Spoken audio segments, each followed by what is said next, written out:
उत्तर प्रदेश की किसी भी परीक्षा में कंप्यूटर ना पूछा जाए ऐसा होता नहीं है। चाहे UP triple S C lower PCS हो, लेखपाल हो, पैट का हो, या एसएससी केंद्र पे एसएससी जीडी हो, सिविल सर्विसेज हो, बैंकिंग के एग्जाम हो, सभी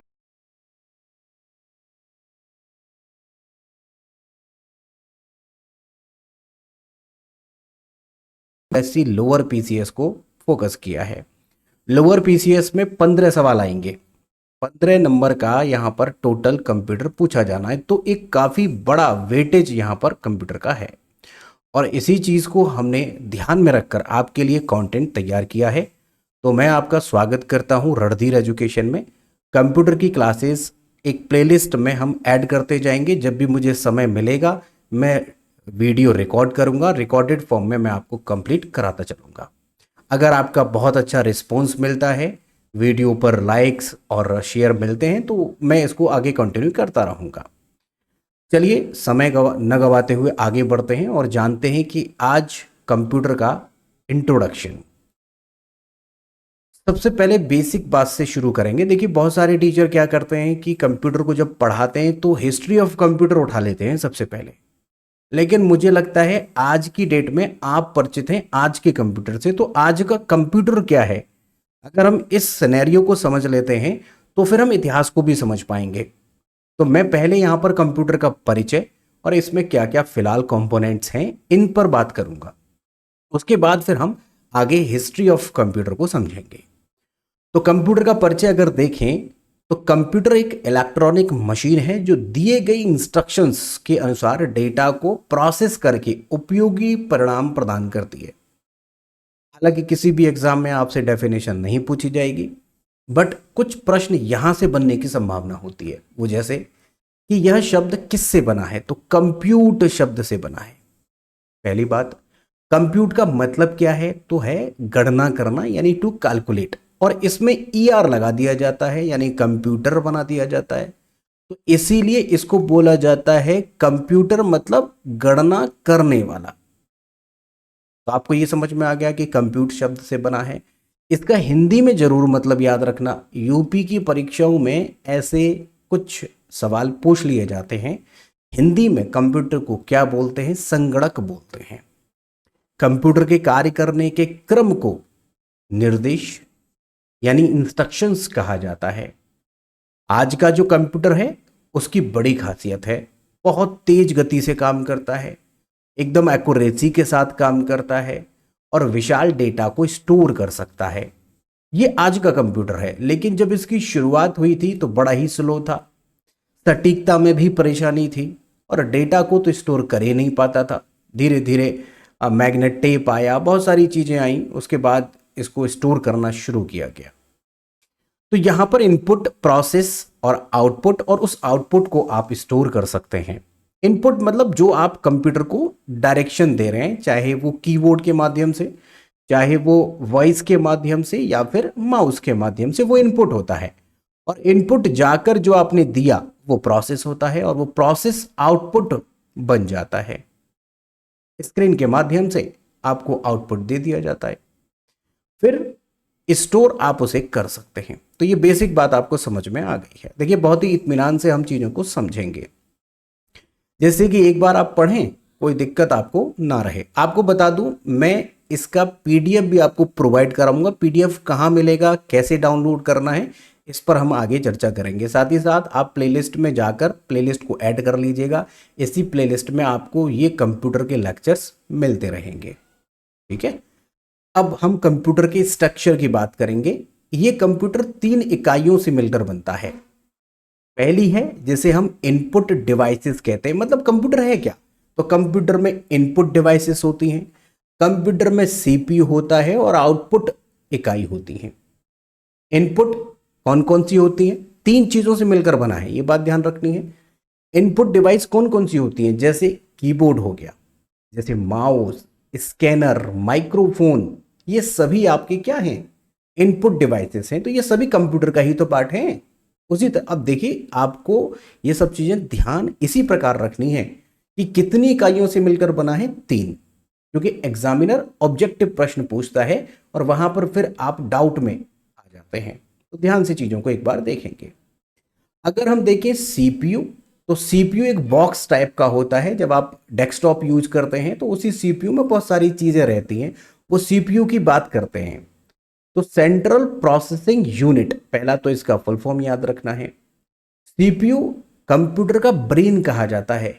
जैसे आपने कोई इनपुट दिया इनके माध्यम से, तो वो किसके पास पहुंचेगा? सीपीयू के पास। अब सीपीयू प्रोसेस करेगा उसे, इसीलिए इसे माइंड कहा जाता है। अब इसके भी तीन पार्ट होते हैं इस सीपीयू के। एक होता है एएलयू, एक होता है सीयू और एक होता है एमयू। एएलयू का मतलब होता है अर्थमेटिक लॉजिक यूनिट। याद रखना, फुल फॉर्म पूछता है। अर्थमेटिक, जैसा कि नाम से पता चल रहा है, ये गणितीय और तार्किक कार्य करता है। जैसे तुलना करना, कौन सा डेटा बड़ा है कौन सा छोटा है, इन सब का, और कैलकुलेशन करना, प्लस माइनस जोड़ घटाओ, ये सब करने का काम एएलयू का है।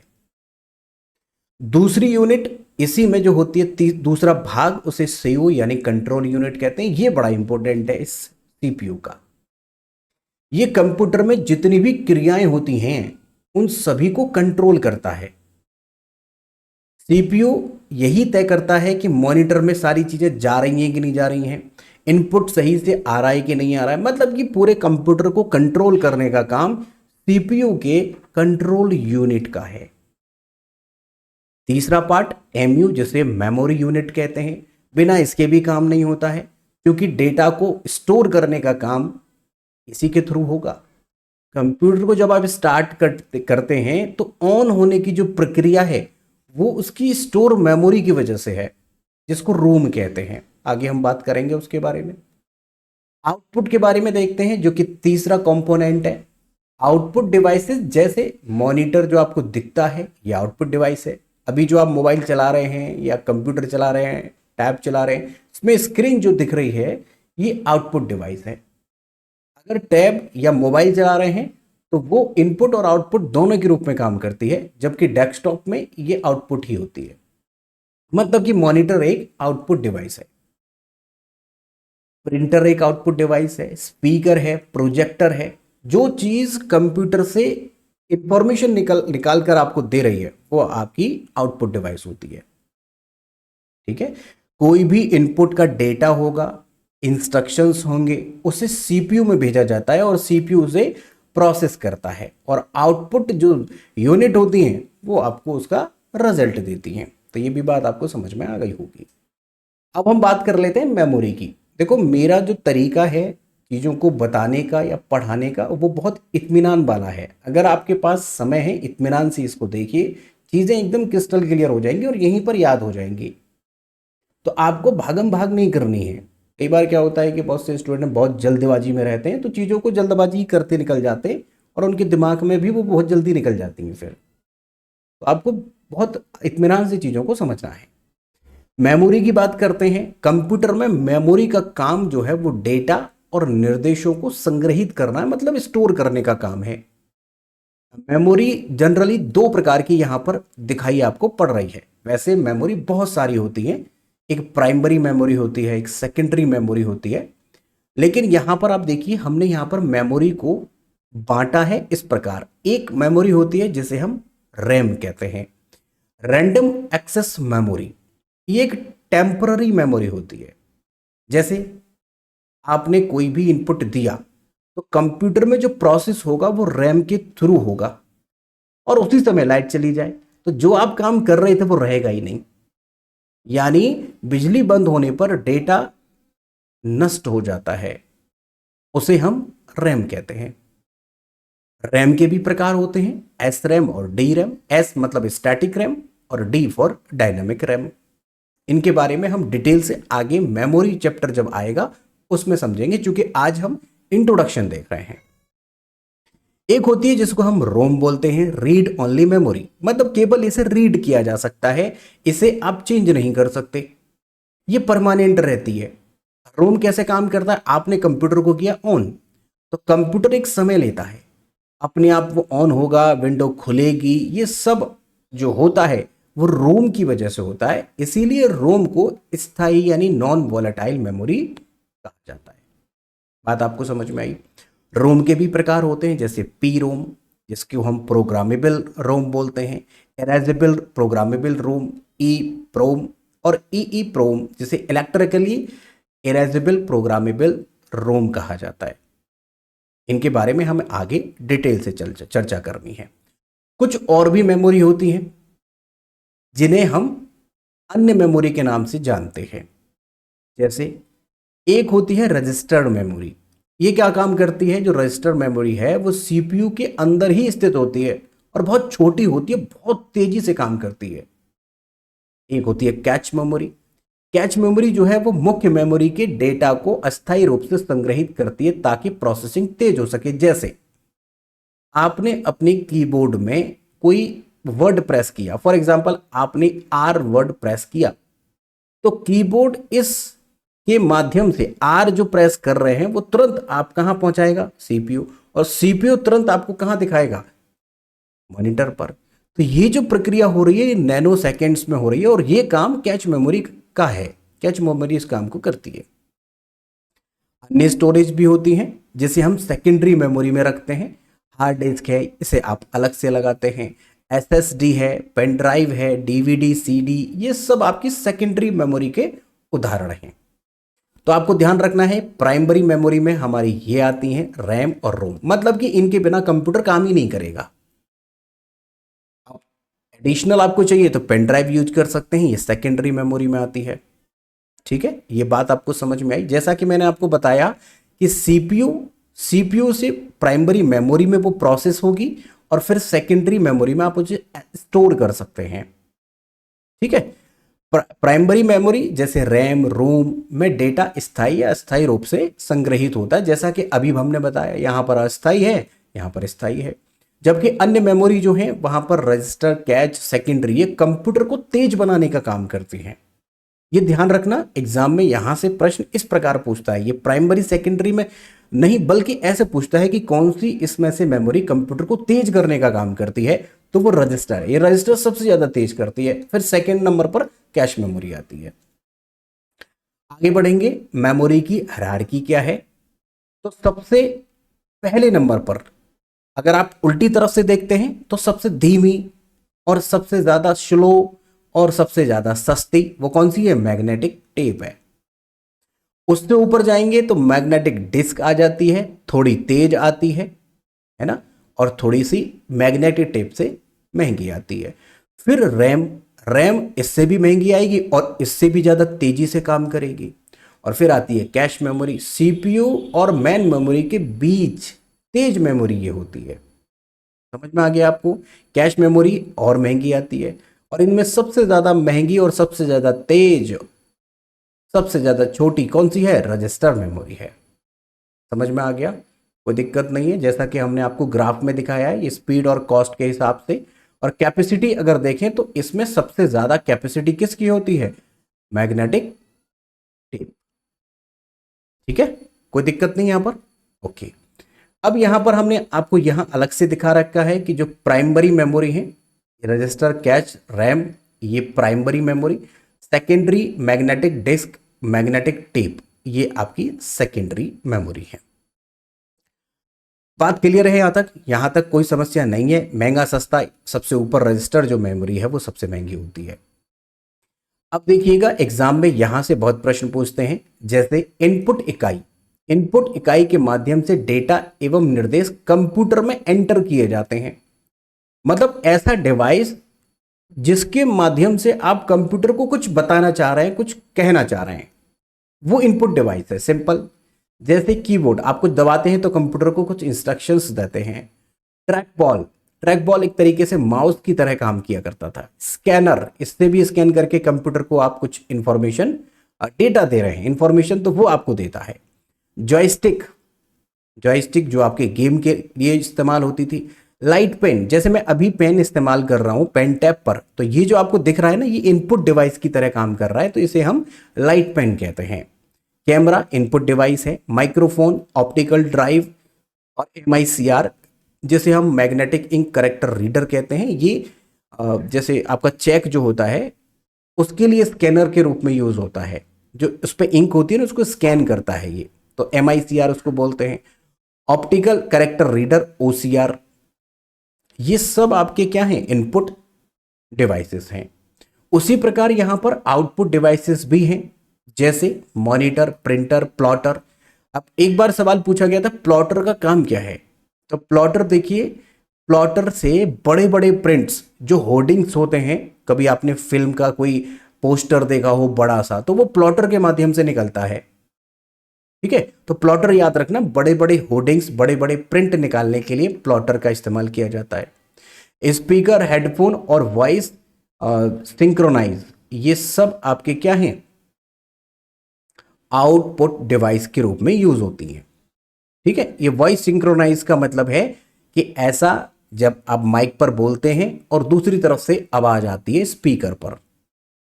ठीक है, अब यहां पर देखिए कि CPU के भाग, जैसा कि हमने आपको पहले ही बता दिया, एक होता है अर्थमेटिक लॉजिक यूनिट, अंक गणितीय और तार्किक रीजनिंग वाला काम करता है। सभी को कंट्रोल करने का काम CPU का है, और मेमोरी यूनिट डेटा एवं इंस्ट्रक्शंस को स्टोर करता है। समझ में आ गया।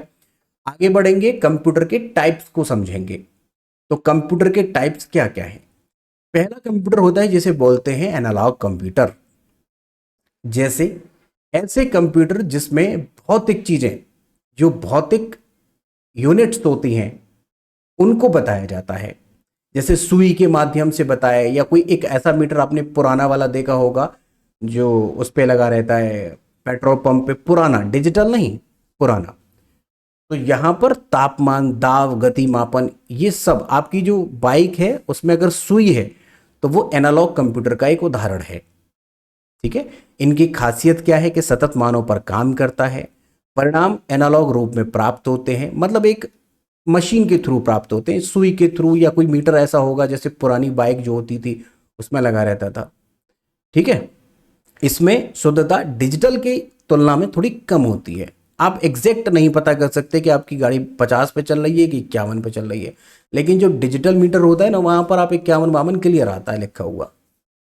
उदाहरण, तापमान नापने के लिए, दाब नापने के लिए, मतलब कितने किलो है, कितना वजन है, और गति मापने के लिए इन एनालॉग कंप्यूटर का प्रयोग किया जाता है। अब यहां पर दूसरा टाइप है जिसे डिजिटल कंप्यूटर कहते हैं, और ये 0 1 पर काम करता है। वर्तमान में सबसे ज्यादा उपयोग होने वाला डिजिटल कंप्यूटर ही है, जो आप यूज कर रहे हैं डिजिटल कंप्यूटर का ही एक भाग है। पेट्रोल पंप जो आप देख रहे हैं, जो नए पेट्रोल पंप हैं जिन पर पेट्रोल डाली जा रही है और प्लस आपको वहां पर डिजिट्स दिखाई पड़ रही हैं, जो कि वो हाइब्रिड कंप्यूटर का उदाहरण होता है। डिजिटल में क्या होगा, यहां पर कंप्यूटर जैसे लैपटॉप है, जैसे डेस्कटॉप है, कैलकुलेटर है, ये सब आपके डिजिटल कंप्यूटर के उदाहरण हैं। हाइब्रिड दोनों का मिक्सअप होता है, एनालॉग और डिजिटल कंप्यूटर दोनों का मिक्सअप हाइब्रिड कंप्यूटर होगा। ठीक है, जैसे ये मॉनिटर जो जिसे हम ऑसिलोस्कोप कहते हैं, यहाँ पर जैसे वो मापता है ना कि आपके दिल की धड़कन कितनी तेज चल रही है, BP कितना चल रहा है, तो वो मापना भी है, जो कि एक फिजिकल काम है, और साथ में यहाँ पर डिजिट्स दे रहा है। तो ये हाइब्रिड कंप्यूटर का उदाहरण है। आजकल जो नए पेट्रोल पंप हैं जिन पर डिजिटल कंप्यूटर की तरह और फिर पेट्रोल डल रहा है, वो हाइब्रिड का ही एक उदाहरण है। ठीक है, दोनों का उपयोग होता है इसमें, एनालॉग और डिजिटल दोनों का यूज होगा। ये ज़्यादा अधिक लचीला होता है और विशेषकर किसी विशेष काम के लिए होता है, जैसे हमने बताया ये एग्जाम्पल। इसमें काफ़ी ज़्यादा सटीकता रहती है। मॉनिटर, कौन सा मॉनिटर, इस तरह का मॉनिटर जो हॉस्पिटल्स में यूज होता है, और ऑसिलोस्कोप। ये समझ में आ गया कंप्यूटर के प्रकार। आगे देखेंगे कंप्यूटर के आधार, बेसिस फंक्शंस क्या हैं, कार्य जो हैं कंप्यूटर के वो क्या क्या है। तो देखेंगे, एक जनरल पर्पस होता है, जैसे लैपटॉप है, डेस्कटॉप है, पर्सनल कंप्यूटर है, ये जनरल काम के लिए यूज हो रहे हैं, आप भी जनरल के लिए यूज करते हैं। जैसे लैपटॉप, डेस्कटॉप, पर्सनल कंप्यूटर, आप घर पे कोई लेखन काम कर रहे हैं, इंटरनेट चलाते हैं, या कोई कैलकुलेशन करते हैं, मल्टीपर्पज ये होते हैं। ठीक है, और सॉफ्टवेयर के अनुसार आप इसमें काम बदल भी सकते हैं। अगर आप मान लीजिए कोई ऐसा एप्लीकेशन उसमें सॉफ्टवेयर डाल लेते हैं जो डिजाइनिंग के लिए यूज होगा, तो आप अपने अनुसार इसे चेंज कर सकते हैं। और दूसरे जो स्पेशल पर्पस कंप्यूटर होते हैं, ये विशेष काम के लिए बनाए जाते हैं। जैसे ATM है, तो इसमें आप चेंज नहीं कर सकते, ATM से पैसा निकलेगा। ये ट्रैफिक सिग्नल कंट्रोल सिस्टम जो है ये भी एक स्पेशल पर्पस कंप्यूटर कहलाता है। तो आपसे एग्जाम में ये पूछ सकता है कि एटीएम किस प्रकार का कंप्यूटर है, तो आपको बता देना है कि स्पेशल पर्पस कंप्यूटर ये है। ठीक है, इनका यूज बहुत ज्यादा सीमित तरीके से किया जाता है। ओके, यहां तक आपको बात समझ में आ गई। आगे देखेंगे आकार एवं क्षमता के आधार पर, यहां से बहुत सारे प्रश्न पूछे जा रहे हैं एग्जाम में, तो वो आपको बारी बारी से समझना है।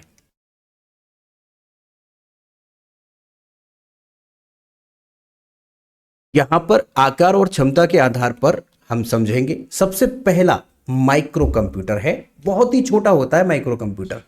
ये जो माइक्रो कंप्यूटर है ये सबसे छोटा है। आप जो इस्तेमाल करते हैं ना एक सिंगल यूजर के लिए, जो लैपटॉप है या डेस्कटॉप है, स्मार्टफोन है, टैबलेट है, कुछ भी है, ये सब आपके माइक्रो कंप्यूटर का पार्ट है। ये एक पर्सनल यूजर, पीसी भी बोलते हैं इसको, पर्सनल इस्तेमाल के लिए होता है। इंडिविजुअल एक ही व्यक्ति इसे इस्तेमाल कर सकता है एक बार में, कहने का मतलब ये है। दूसरा मिनी कंप्यूटर। अब मिनी कंप्यूटर में क्या होता है कि जो छोटे छोटे ऑर्गेनाइजेशंस होते हैं उनके यहां पर एक मिनी कंप्यूटर लगा रहता है। जैसे स्कूल है, छोटे ऑफिस हैं या कोई डिपार्टमेंट है, और इसी से बहुत सारे लोग एक साथ लॉग इन कर सकते हैं। बात समझ में आ रही है? माइक्रो कंप्यूटर को एक ही विंडो, मतलब इंडिविजुअल इसको यूज करेगा, लेकिन मिनी कंप्यूटर को यहां पर कई सारे यूजर एक साथ इस्तेमाल कर सकते हैं। स्कूलों में ज्यादातर यही, क्योंकि स्कूलों में कई सारे कंप्यूटर छोटे छोटे लगे रहते हैं, लेकिन उनको जोड़ा जाता है किसके थ्रू? मिनी कंप्यूटर के थ्रू, क्योंकि डेटा जो स्टोर रहता है वो मिनी कंप्यूटर में जाकर रहता है। एक अगला होता है जिसे मेन फ्रेम कंप्यूटर कहते हैं। ये इस मिनी कंप्यूटर से भी ज्यादा बड़ा होता है। जैसे बड़े ऑर्गेनाइजेशन जैसे बैंक हैं, जगह जगह से आप बैंकिंग यूज करते हैं तो उसका डेटा एक ही जगह जाके सेव हो रहा है। रेलवे का रिजर्वेशन हो या कोई सरकारी संस्थान हो, बड़ी ऑर्गेनाइजेशन हो, तो वहां पर इस मेन फ्रेम कंप्यूटर का इस्तेमाल किया जा रहा है।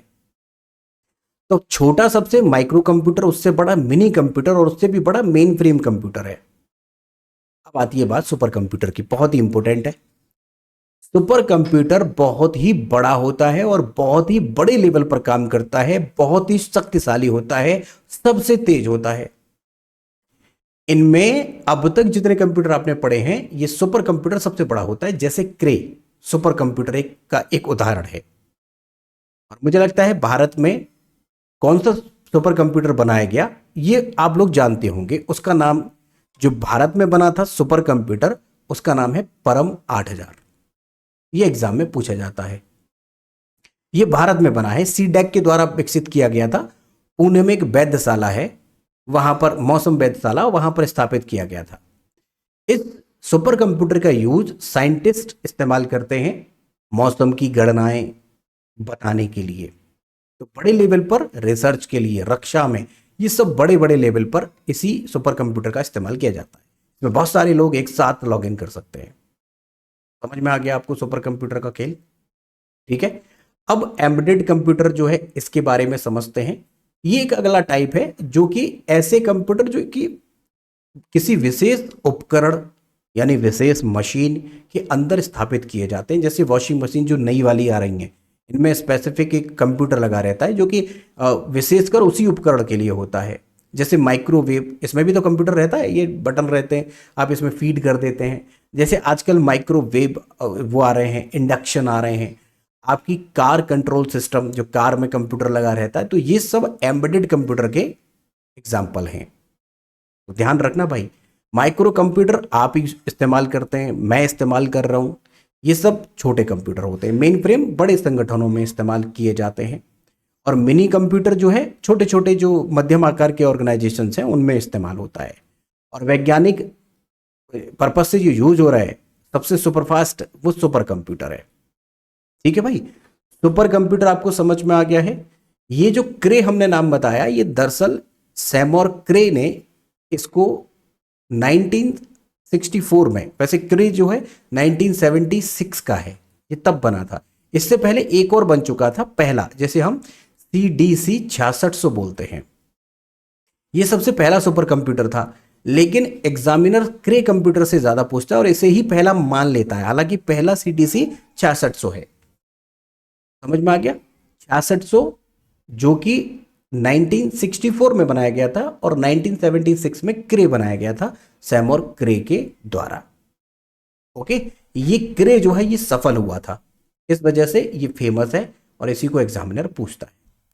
बात समझ में आ चुकी है। देखो ये जो परम कंप्यूटर है भारत का जो पहली बार बनाया गया था, ये डॉक्टर विजय भटकर एक लेडी है, जननी उनको कहा जाता है, उनके थ्रू बनाया गया था 1991 में। कहाँ? पुणे। ओके, यहां तक कोई दिक्कत नहीं है, आपको समझ में आ गया होगा। भारत का सबसे तेज सुपर कंप्यूटर जो है वो एरावत है। फिलहाल ये बदलता रहता है, हो सकता है आने वाले समय में कोई और हो जाए, बट फिलहाल एरावत है भारत का सबसे तेज, भारत का सबसे इस समय पर जो सबसे तेज कंप्यूटर है। ओके, इतनी बात समझ में आ गई।